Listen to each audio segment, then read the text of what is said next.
Hey guys, welcome back to the channel. Today I'm going to do a VR for Theo, a Clemente collector. Huge fan of Theo's channel. He's a great guy. He's been very helpful to me since I've started doing my YouTube videos. So I wanted to thank him for that, and we'll go ahead and do this VR celebrating his 400 subscribers. Congratulations, buddy. So what he asked us to do is show some of our cheap slabs. So I've only been back in collecting since mid 2019 ish. So I don't have anything that I bought, back in the day before the prices really started to go up, where I could say, hey, look, I bought this, amazing card for 30 bucks or something like that. So what I'm going to do is kind of go through some of my less expensive slab cards that are still pretty good cards of good players, but in most of these cases, the player is underrated in the hobby. So the value of the slab is pretty low.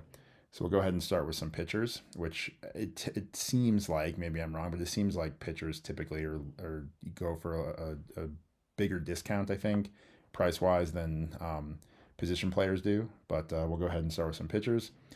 First one up, it's a 1989 Dunruss Kurt Schilling rookie card in the 10. I picked this thing up for probably about 45 bucks. I checked with Theo. He gave me a little bit of leeway on cheap. He said I could go below 50. So picked this one up for about $45. Schilling, obviously, not in the Hall of Fame because nobody really likes him. But he had a hell of a career, great pitcher. So if you're looking at a card to buy that's graded of a really good player, just somebody who's not well liked in I wouldn't even say in the hobby. I would say in general. This Schilling rookie is a pretty good one. 45 bucks on that one. Next one, Hall of Famer John Smoltz. His rookie card, 89 tops and a PSA 10. I picked this up for 40 bucks. I'm not sure exactly what they're going for these days, but I can't imagine they're going for a lot more than that. He had a great career as well. Very undervalued in the hobby, in my opinion. So there's this guy. There's the back of it. Next up, one of my favorite players of all time. Got a couple of his cards. 1992 Stadium Club Nolan Ryan in the 10. I believe I picked this card up originally for like $25. It goes for quite a bit more now, but from a pure pickup perspective, this one was a good one to pick up at $25. I'm assuming this is probably, I don't know, it's probably more than 50 now, but it's a great card. Stadium Club, these pictures were really good, high quality cards, both front and back. You could pick up some from the all-time strikeout king from his playing days in the 10 for a pretty reasonable price. Next one, 85 tops Tiffany Ryan in a 9. I picked this up for $38 back in 2019. So I think it's a cool card.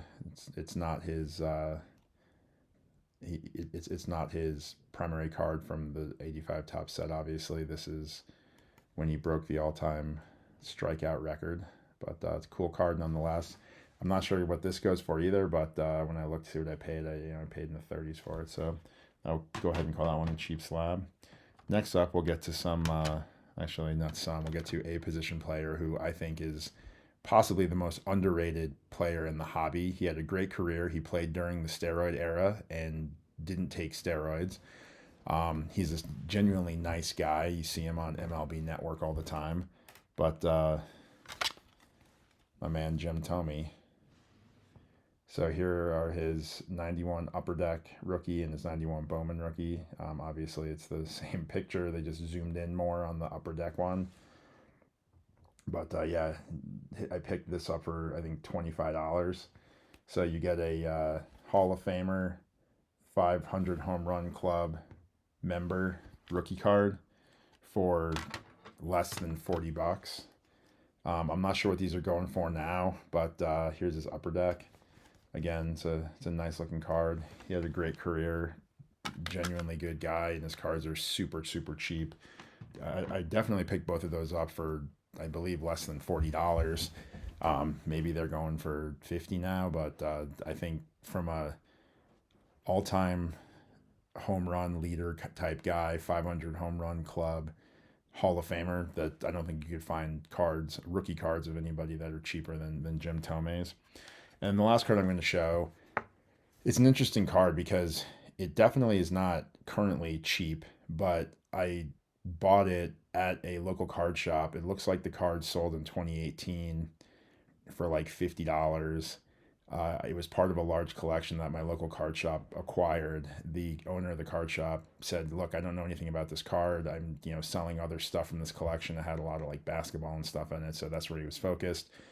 So I made him an offer of $35 for this card back in 2019, and he took it, and I couldn't believe it because I didn't know anything about the card, but I knew that the player was incredible, and it was a playing day card of this player. And for the price and the grade, I was shocked. So for me, this is what I would say, my cheapest slab for what it is that I've ever purchased. I don't know what this thing's going for now, but I'm positive it's not going to be considered a cheap slab. But I wanted to show it because I thought it was cool because I got an incredible deal on it, right? I paid in the 30s for this thing. But it's a 1913 Napoleon Lajoie game card redback and a PSA 9. Paid, yeah, in the 30s for this card back in 2019. It's really, really clean front and back. But yeah, so when I talk about cheap slabs, nothing in my collection I would say was cheaper than this for what it is. So this is my cheapest slab. But yeah, so there you have it. Thanks everybody for watching. If you're not subscribed to Theo's channel, please subscribe. It's an awesome channel. But let's be honest, if you're watching my video, you're probably already subscribed to Theo's channel. But thanks for watching. If you're not subscribed to my channel, please subscribe. Talk to you guys later.